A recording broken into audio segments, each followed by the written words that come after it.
저는 초등학생 때부터 안경을 썼습니다. 그래서 저에게는 이 안경과 관련된 에피소드들이 좀 많이 있어요. 여러 썰들을 갖고 있습니다. 그 중에 하나의 썰을 좀 들려드리려고 해요. 저에게는 친했던 여자애가 한 명 있었습니다. 지연자매가 아니에요. 초등학생 때 여자애가 한 명 있었어요.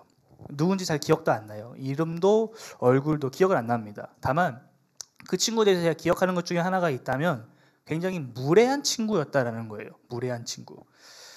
오늘 들려드릴 이 썰 때문에 제가 그 친구와 이제 멀어지게 된 계기가 된 사건이 바로 이 썰입니다.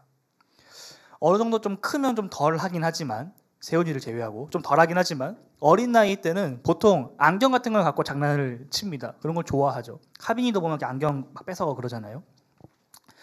그 친구도 제 안경을 이렇게 뺏어갖고 장난을 쳤는데, 그때 막 핸드크림인가? 막 이런 좀 기름기, 유분이 있는 걸로 제 안경을 막 비벼서 막 범벅을 만들어 버린 거예요. 자, 안경 쓰신 분들 다 아실 겁니다. 그러면 이제 앞이 뿌얘지게 되죠. 그리고 이게 잘 닦이지도 않습니다. 뭐 우리가 성인이 된 다음이어야 뭐 이제 뭐 클렌징 폼이나 이런 걸 닦으면 된다는 걸 알지만, 초등학교 1, 2학년은 이런 걸 잘 모르거든요. 그래서 제가 하루 종일 앞이 뿌얘진 채로 다녔어요. 하얗게. 네, 학교에서. 그 친구는 막 저를 보고 막 좋다고 막 낄낄대고 막 저보고 막 멍청해 보인다고 하고 막 그러더라고요. 그런 행동을 하고서도 저에게 제대로 된 사과를 하지 않았습니다. 안경이 뿌옇게 된 채로 이제 하루를 보내는데 온 세상이 하얗게 보이더라고요. 뿌옇게. 평소랑 달라진 것은 아무것도 없습니다. 학교 상황도, 저의 어떤 상황도, 또 친구 간의 관계도 아무것도 달라진 게 없어요. 달라진 거라고는 이 안경이 뿌얘진 거 하나밖에 없는데 온 세상이 그렇게 뿌옇게 보이더라고요. 흔히 우리가 세상을 바라보고 인지하는 세계관을 안경에 빗대어 말합니다. 어떤 색의 안경을 썼냐에 따라서 이 세상이 달리 보이게 되는 거죠. 시선이 달라집니다. 트렌드 코리아 2025년에서 2025년이라는 책에서 2025년 대한민국의 트렌드 키워드 10가지 중에서 아보하라는 게 선정되었어요. 아보하. 혹시 아보하가 뭔지 아시나요? 주성이는 알고 있고. 뭐죠? 네, 아주 보통의 하루입니다. 이게 무슨 말이냐면 작년 한 해의 키워드 또는 그 전의 키워드가 소확행이었죠. 소소한 것을 통해서 우리가 행복해야 된다 이런. 근데 굳이 행복해야 되냐라는 거예요. 이 행복을 추구하는 삶에서부터 피로감을 느낀 현대인들이 이제는 내가 굳이 행복해야 돼? 내가 굳이 행복을 쫓아가야 돼? 이것이 아니라 내게 주어진 무난하고 무탈한 이 하루를 보내는 것, 아주 평범한 하루를 보내는 것 자체가 나에겐 행복이다라고 말하면서 아보하라고 말합니다. 새로운 신조어예요.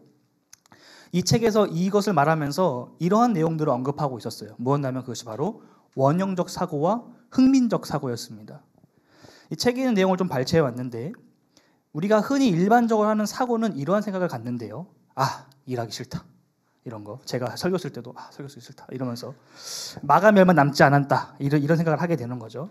이때의 원형적 사고는 이렇게 생각을 한다고 합니다. 마감 덕분에 진짜 내 실력이 확 늘었어. 라는 거죠. 그래서 지금은 오히려 감사해. 라는 것이 원형적 사고의 특징이죠. 비슷한 결의 이제 흥민적 사고, 손흥민 선수. 흥민적 사고는 이런 겁니다. 일하기 싫다고? 그냥 일하는 게 재밌다고 생각해. 라는 거죠. 긍정의 힘, 긍정적 사고의 힘이라는 말처럼 이 긍정적 사고, 원형적 사고, 흥민적 사고는 그 안경을 쓰게 되면 기존에 힘들고 짜증났던 그런 일들이 긍정적으로 보이게 된다는 것입니다. 숨막히는 현실을 살아낼 수 있는 새로운 힘을 주게 되는 거죠. 이는 우리의 신앙에서도 마찬가지입니다. 신앙의 눈으로 우리의 삶을 해석하는 것이 굉장히 중요해요. 우리는 평범한 일상 속에서 다양한 어려움들을 만납니다. 특히 그 중에서는 우리가 그리스도인이기 때문에 겪게 되는 고난들도 있어요. 예수를 믿기 때문에 겪게 되는 고난인 거죠. 베드로는 이러한 고난을 불시험과 같은 고난이라고 우리에게 말합니다. 우리에게 주어진 상황을 신앙적 사고 내지는 예수적 사고로 바라본다면 우리의 삶은, 우리의 인생은, 우리의 하루는 어떻게 해석될까요? 오늘 베드로가 우리에게 말하고자 하는 바가 바로 이것입니다. 우리의 일상을 어떻게 바라보고 해석할 것인가? 그 안경을 우리에게 제공해주고 있어요. 오늘 말씀을 통해 베드로가 우리에게 전해주는 그 안경을 우리 모두가 쓰길 원합니다. 그리고 성경이 우리에게 요구하고 또 초대하는 그 사고를 형성하여 우리의 삶과 일상을 제대로 바라보고 인지할 수 있게 되는, 해석할 수 있게 되는 우리 모두가 되길 소망합니다. 자, 고난을 대하는 첫 번째 방법은 그것이 오히려 복이다라는 겁니다. 복이다. 오복적 사고죠. 오히려 복이다. 베드로는 고난 당할 때 12절 말씀을 보면 이상한 일을 당하는 것 같이 이상히 여기지 말라라고 말합니다.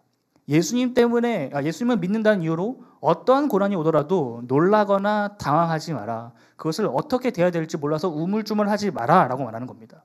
그런데 우리에게 고난이 임했을 때 이러한 반응을 보이는 게 너무나도 당연한 거 아닙니까?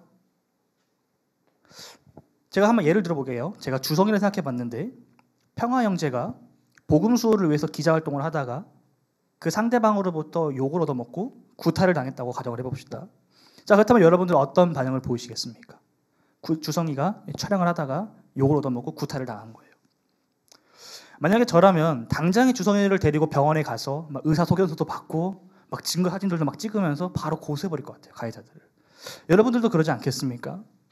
그런데 왜 베드로는 이러한 고난이 우리에게 임했을 때에 이러한 반응을 보이지 말라고 할까요? 놀라거나 당황하지 말라, 이상하게 여기지 말라라고 말하는 걸까요? 사실 이것은 번역의 한계입니다. 이 말은 단순하게 놀라거나 당황하지 말라라는 의미가 아닙니다. 이러한 감정을 우리 마음속에 오랫동안 지속하면서 이것을 부풀리고 키우지 말라라는 이야기인 거예요.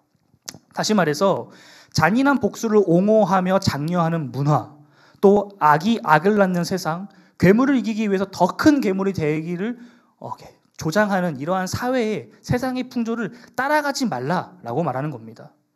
더 나아가서 13절 말씀처럼 이 불같은 뜨거운 시험을 당하는 것을 오히려 즐거워해라라고 말하는 것입니다. 얼핏 들으면 굉장히 폭력적인 말이에요. 내 삶은 이렇게나 힘든데, 내 삶은 이렇게나 어렵고 아픈데 어떻게 이것을 즐거워할 수 있단 말인가? 라는 거죠. 비이성적이고 비인격적으로 들리고 심지어는 가스라이팅처럼 들릴 수도 있는 말이에요. 그러나 베드로는 단호하게 선포합니다. 14절이죠. 그리스도의 이름으로 치욕을 당하면 복이 있다. 복 있는 사람이다. 라고 말합니다. 우리가 복권을 샀다고 한번 생각을 해봅시다. 복권. 제가 개인적으로 좋아하는 복권은 연금 복권 720 플러스입니다.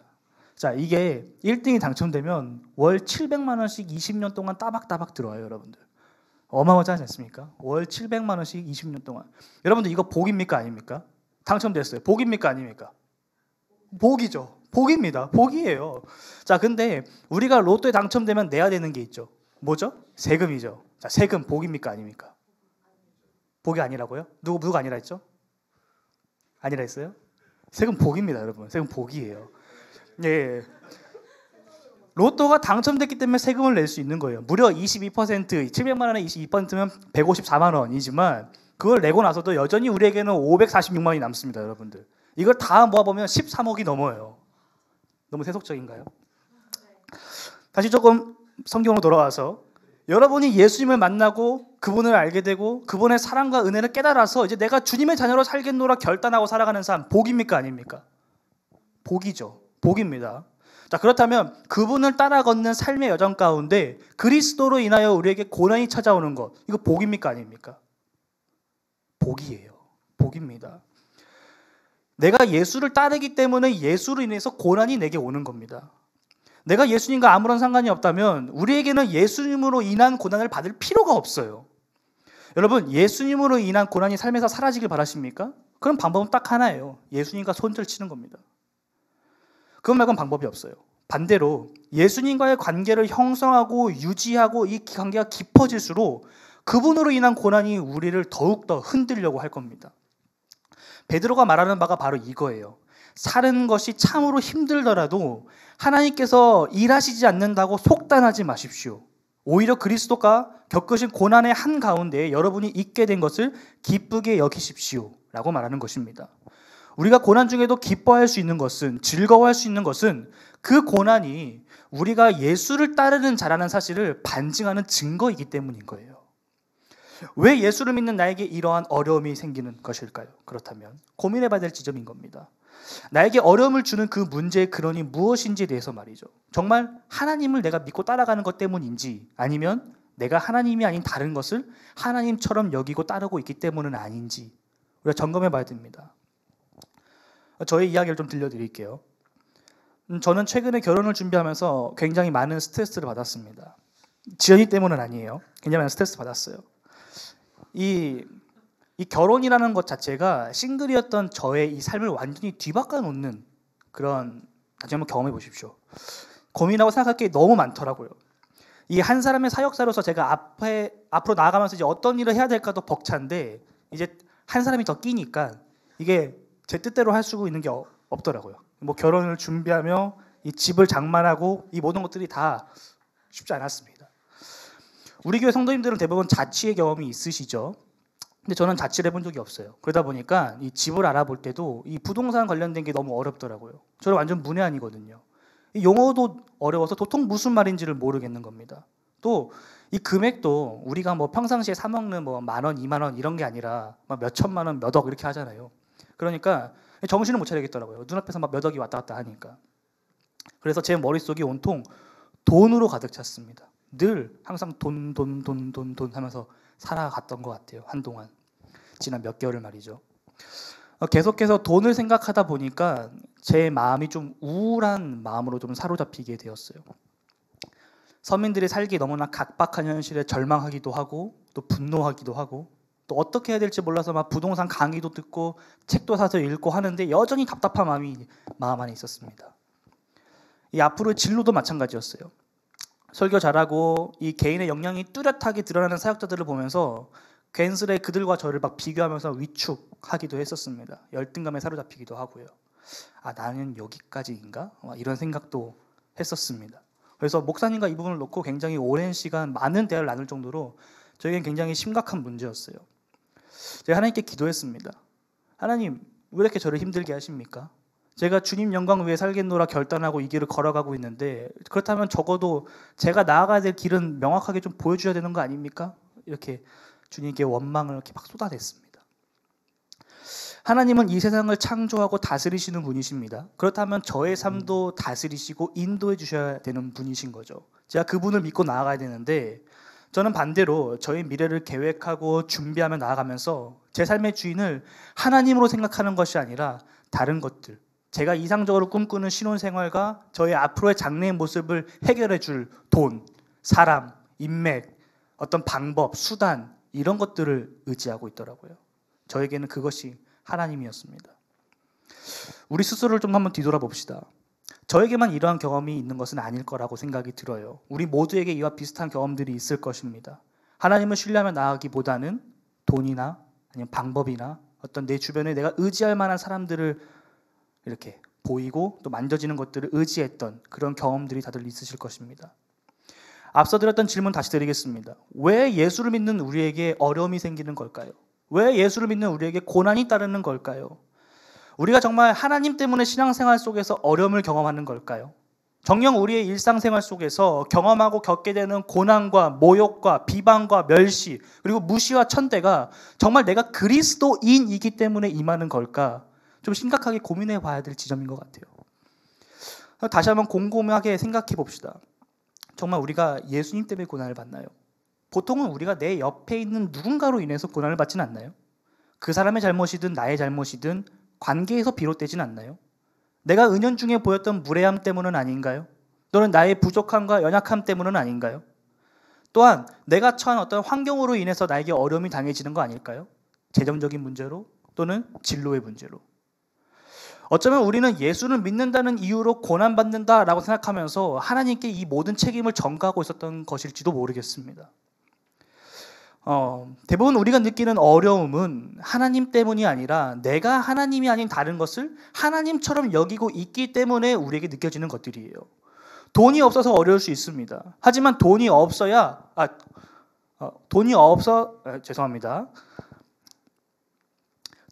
어려울 수 있습니다. 하지만 돈이 없다고 해서 복이 없는 삶은 아닙니다.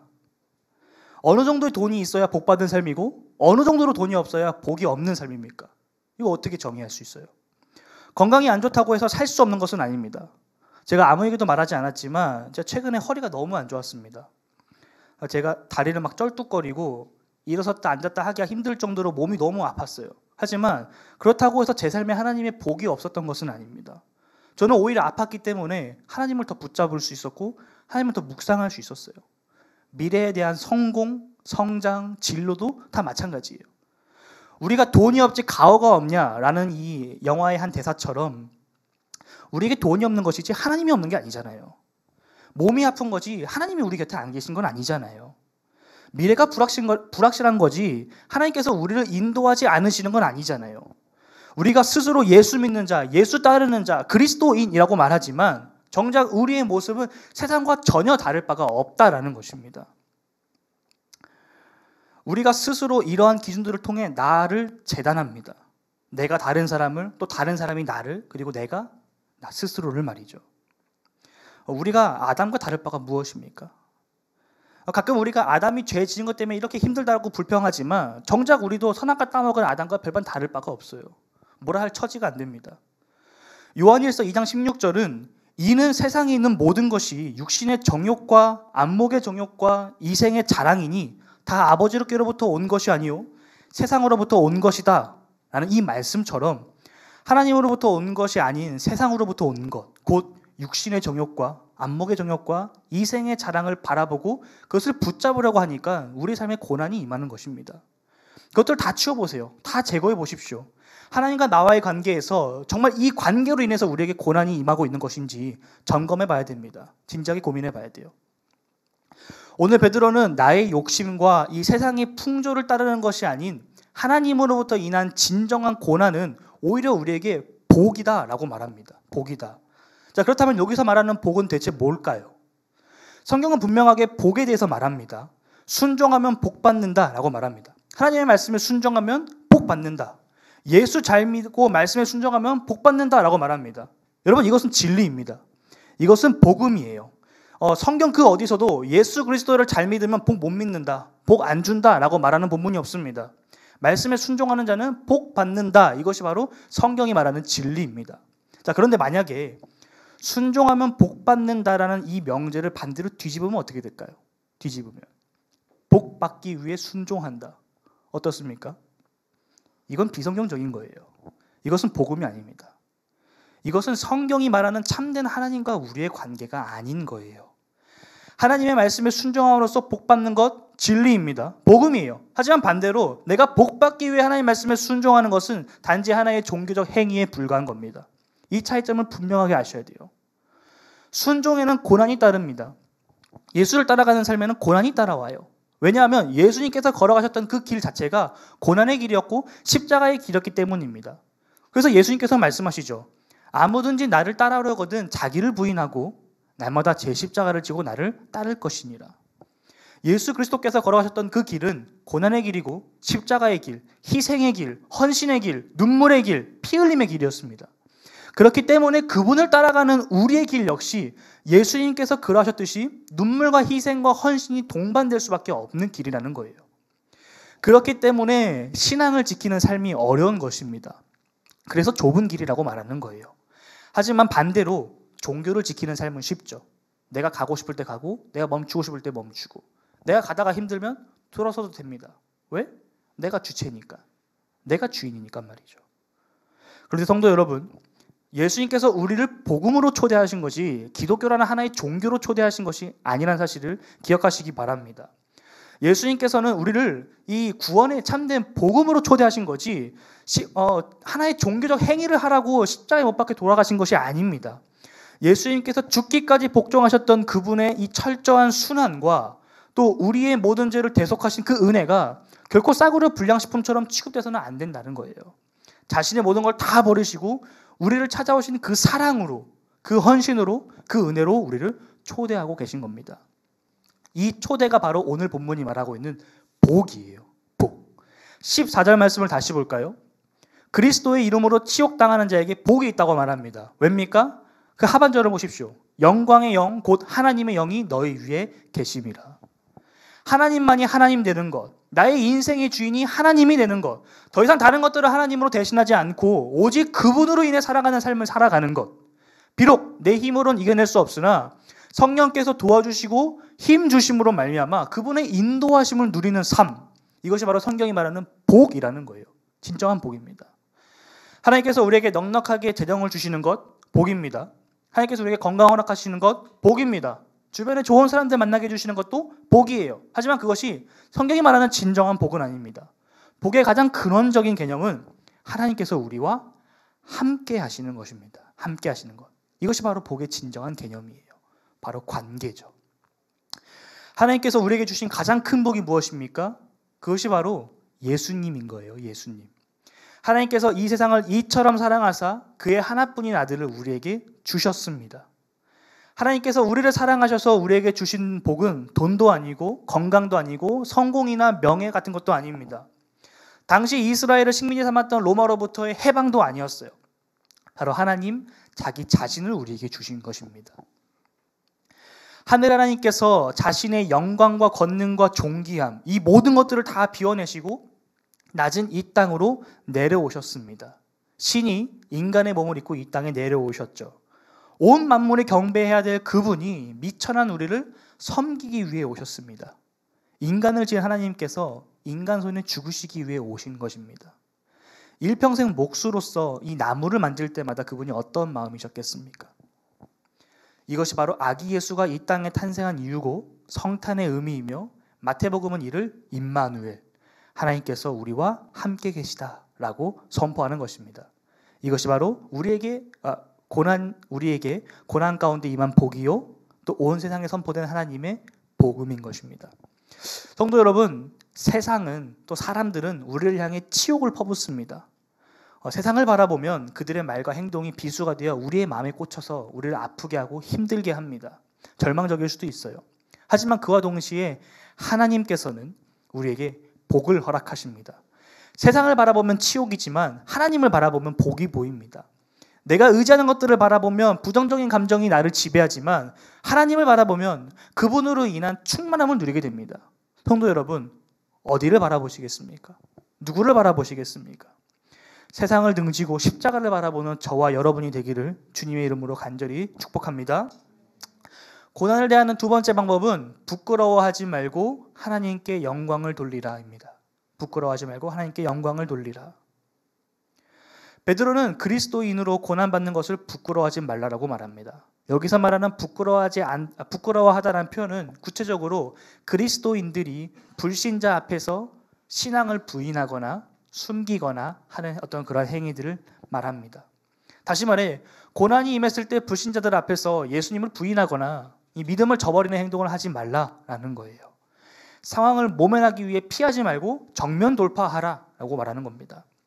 사실 이 부분은 성경에 있는 수많은 인물들 가운데 이 베드로만큼 확실하고 명확하게 경험한 사람을 찾기가 힘듭니다.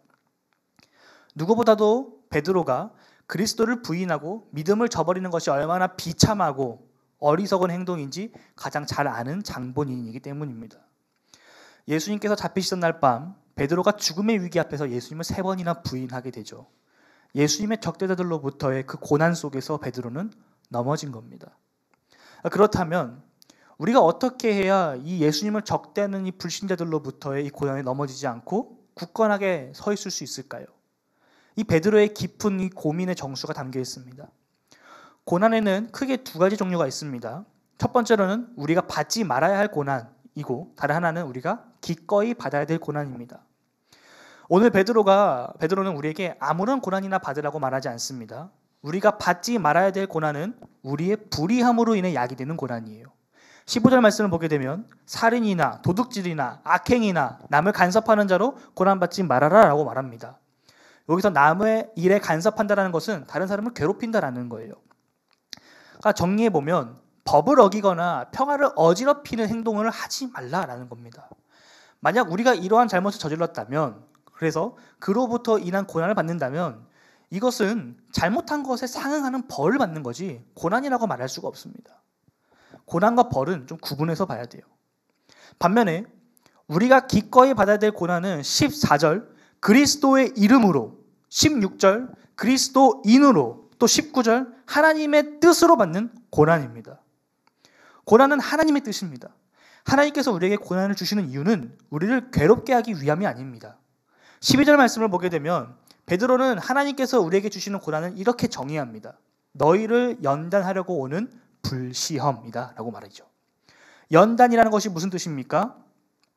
제가 사전에서 정의를 찾아보니까 쇠붙이를 불에 달군 후 두드려서 단단하게 하는 것이다 라고 말합니다.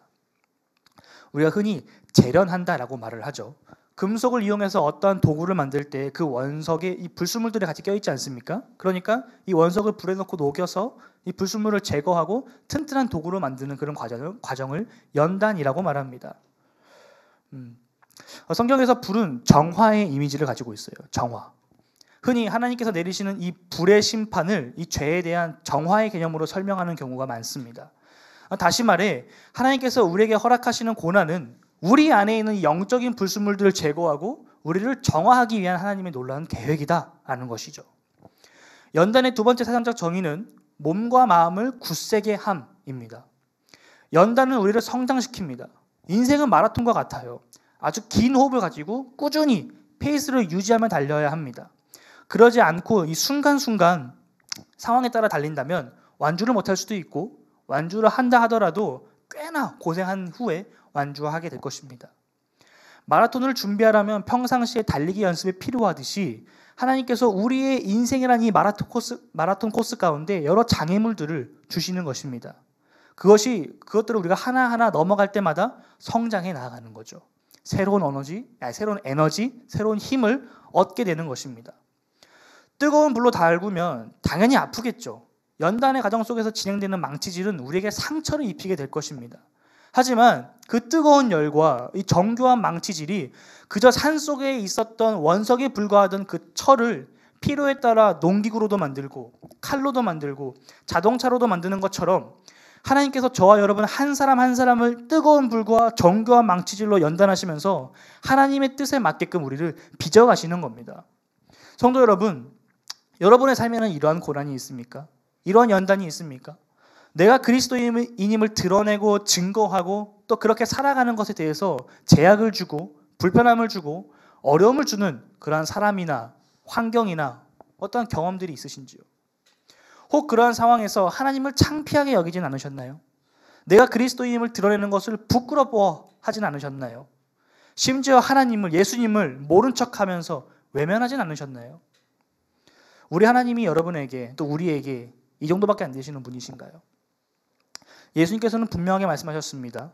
누구든지 사람 앞에서 나를 시인하면 나도 하늘에 계신 아버지 앞에서 그를 시인할 것이요. 누구든지 사람 앞에서 나를 부인하면 나도 하늘에 계신 아버지 앞에서 그를 부인하리라. 제가 2018년 몽골로 단기 선교를 갔었을 때에 만났던 한 청년의 이야기입니다.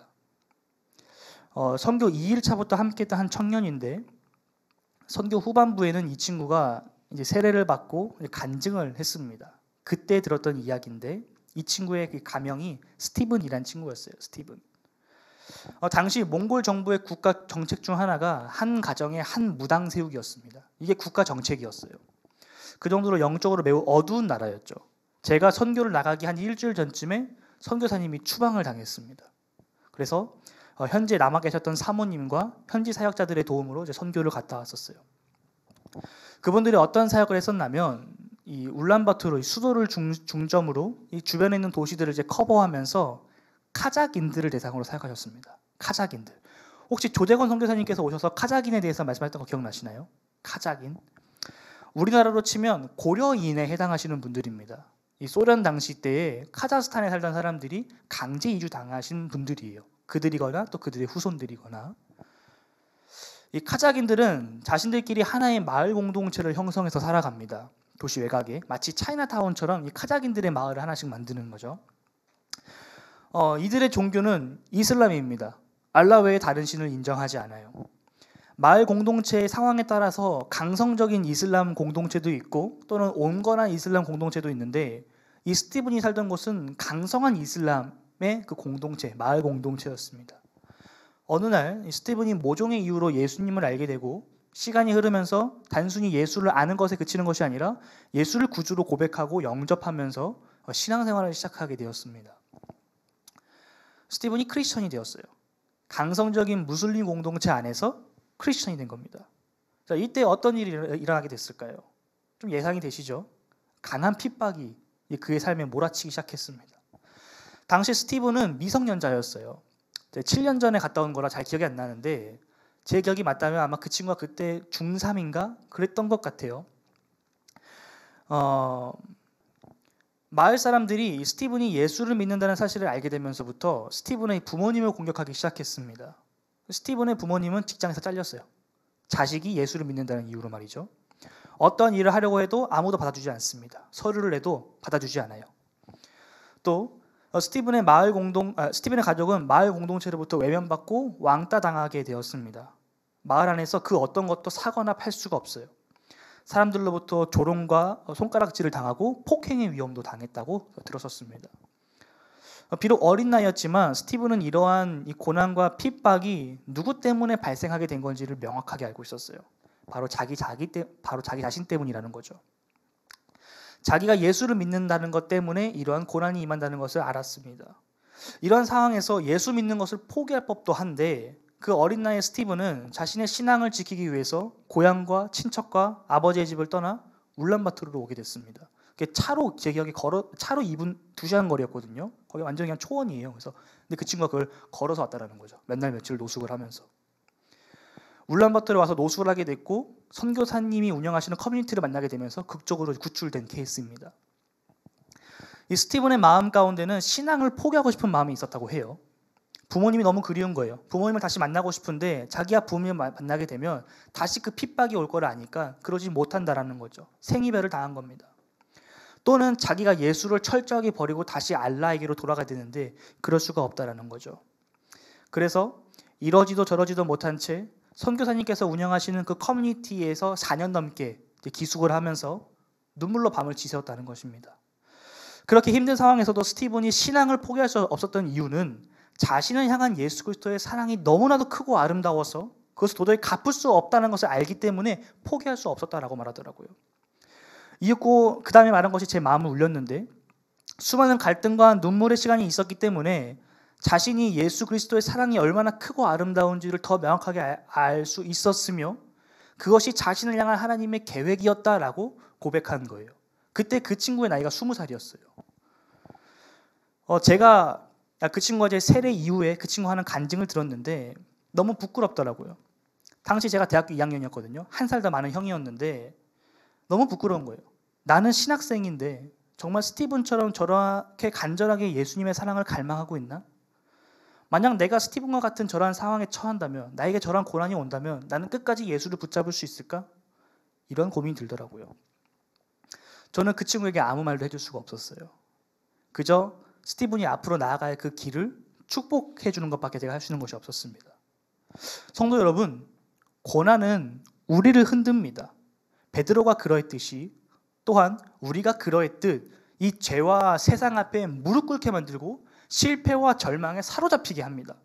하지만 하나님의 사람들은요, 예수를 믿고 신뢰하며 따르는 이 그리스도인들은 죄와 세상에 무릎 꿇는 것이 아니라 하나님 앞에 무릎 꿇는 줄 믿습니다. 실패와 절망에 사로잡히는 것이 아니라 선하신 하나님의 계획을 신뢰하며 믿음의 눈으로 소망을 바라보는 자들인 줄 믿습니다. 베드로의 삶이 그러했듯 스티븐의 삶이 그러했듯 하나님께서는 저와 여러분의 삶에도 놀라운 계획을 가지고 계십니다. 그 계획 중 일부는 고난을 동반하는 것이겠죠. 우리에게 고난이 닥쳐올 때 너무 부정적으로만 바라보지 마시길 바랍니다. 그 안에는 선하신 하나님의 계획이 숨겨져 있어요. 우리의 삶의 고난 속에서 하나님의 뜻이 무엇인지 구하고 찾고 두드리는 성도가 되시길 바랍니다. 죄에 대하여 투쟁하고 순종에 대하여 헌신하는 삶, 고난에 좌절하고 낭망하는 것이 아니라 도리어 그분의 사랑을 증거할 수 있는 무대로 삼는 신앙, 앞으로 걸어가야 될 그 길이 보이지 않는다 할지라도 하나님께서 보여주실 그 땅을 믿음으로 바라보며 걸어가는 삶, 예수님께서 하나님의 뜻인 십자가 고난에 순종하심으로 하나님께 영광을 돌린 것처럼 우리의 삶도 그리스도인답게 그리스도를 따라서 하나님께서 허락하신 그 고난에 순종하며 하나님께 영광 돌려드리는 삶이 되기를, 또 그분의 이름을 찬양하는 삶이 되기를 주님의 이름으로 축복합니다. 말씀의 결론을 맺겠습니다. 우리는 오늘 하나님께서 우리에게 허락하신 고난을 어떻게 대해야 하는지에 대해서 살펴봤어요. 그리스도의 고난에 참여하는 것은 그저 소파에 앉아서 막 팝콘 먹으면서 이 넷플릭스로 영화를 시청하는 것처럼 이 교회에 나와서 나에게 주어진 지정 자리에 앉아서 예배를 드리는 것에 그치는 것이 아닙니다. 그리스도가 견딘 고난에 참여한다는 것은 단순히 그분이 나의 죄를 사해 주셨다라는 것에 그치는 것이 아닙니다. 삶의 영역에서 이 고난에 수동적으로 반응하며 방관자처럼 사는 것을 의미하지 않아요. 베드로는 분명하게 말합니다. 2장 21절에서 이를 위하여 너희가 부르심을 받았으니 그리스도도 너희를 위하여 고난받으사 너희에게 본을 끼쳐 그 자취를 따라오게 하려 하셨느니라 라고 말합니다. 그리스도의 고난에 참여하는 삶은 단순한 신앙의 의무를 넘어 우리가 매일 실천하며 살아가야 될 이 복음의 본질입니다. 우리의 고난은 고통 자체로 끝나지 않습니다. 그리스도의 십자가와 부활 또 승천을 통해 보여주신 그 구원의 여정처럼 우리의 고난은 우리를 더 깊이 하나님께로 인도하고 그분의 사랑과 또 영광을 경험하게 되는 도구가 됩니다. 그러므로 베드로가 우리에게 마지막으로 이렇게 권면합니다. 마지막 절인데 창조주께 너의 모든 것을 의탁해라. 성도 여러분, 창조주께 우리의 모든 것을 의탁합시다. 온 우주의 설계자요, 가장 뛰어나신 분이요, 이 세상을 창조하신 그 강력한 힘과 통치, 또 하나님의 주권, 또 그분의 위대한 계획을 이루어가시는 그분을 의지하며 그분께 우리의 인생을 맡깁시다. 비록 고난당하는 나는 알지 못하지만 내 삶을 관통하는 이 하나님의 놀라운 계획을 믿고 의지하며 나아가시길 바랍니다. 비록 나에게는 아무런 힘도 능력도 없지만 내 삶에 찾아오신 예수 그리스도의 그 사랑을 믿고 의지하며 나아가시기를 바랍니다. 무섭게 폭풍을 치는 갈릴리 바다의 위를 베드로가 몇 발자국이나마나 걸어갈 수 있었던 것은 그가 그 폭풍의 고난의 의미를 알았기 때문도 아니고 그가 무리를 걸을 수 있었던 어떤 초자연적인 능력을 갖고 있었기 때문도 아닙니다. 그저 예수 그리스도를 믿는 믿음으로 발걸음을 내딛었던 거예요. 적어도 그 순간만큼은 베드로는 거칠게 몰아치는 풍랑을 바라봤던 것이 아니라 예수님을 바라봤기 때문에 그 믿음의 걸음을 걸을 수 있었다는 것입니다. 베드로가 말하고 싶은 게 바로 이거예요. 하나님께 자신의 영혼을 의탁한다는 것은 수동적이고 맹목적인 신앙이 아닙니다. 그저 자기 자리에 서 있는 정적인 신앙이 아니에요. 하나님을 의지하며 앞으로 치고 나아가는 적극적이고 능동적인 삶의 행동이 수반됩니다. 고난의 순간에서도 억울하고 속상한 상황에서도 우리를 향한 하나님의 이 선하신 계획을 믿으며 믿음으로 걸어가십시오. 세상은 우리를 향해 치욕을 주고 고난을 주지만 그 너머에 예비되어 있는 하나님의 빅픽처를 고대하며 고난과 대비되는 선을 행함으로 하나님께 영광 누리시길 바랍니다. 세상의 풍조를 따라가는 것이 아니라 그것을 반대하고 악을 선으로 갚는 것이 우리의 삶으로 신앙을 고백하는 것입니다. 삶으로 하나님께 영광을 올려드리는 삶의 예배인 거예요. 예수 그리스도께서 하나님께 자기 자신을 의탁하고 십자가 고난을 기꺼이 감내할 수 있었던 이유는 우리를 향한 그분의 열렬한 사랑이 있었기 때문입니다. 우리를 사랑하셔서 이 땅에 오셨고 제자를 부르셨고 십자가를 향해 걸어가셨습니다. 자신을 전적으로 하나님께 의탁했던 예수님의 사랑으로 인해 선한 계획을 이루셨어요. 예수님께서 이러한 놀라운 구원을 이룰 수 있었던 것은 하나님을 향한 사랑과 또 우리를 향한 사랑이 있었기 때문입니다. 그렇기 때문에 하나님을 전적으로 신뢰하며 악을 선으로 정복시킬 수 있었던 거죠. 우리도 마찬가지입니다. 우리도 예수 그리스도를 따라 하나님께 우리의 모든 것을 의탁해야 됩니다. 그리고선 세상과 정반대의 길, 역전의 길, 역설의 길을 걸어가야 되는 거예요. 악을 악으로 갚는 것이 아니라 선으로 갚는 삶. 세상이 미련하다고 말하지만 하나님께서 보시기에 지혜로운 삶. 허다한 것을 사랑으로 덮는 삶. 죽음을 생명으로 바꾸셨던 예수님께서 걸어가셨던 그 고난의 길을 주님과 함께 동행하는 교회가 되기를 주님의 이름으로 축복합니다. 우리 함께 기도 한번 나아갑시다.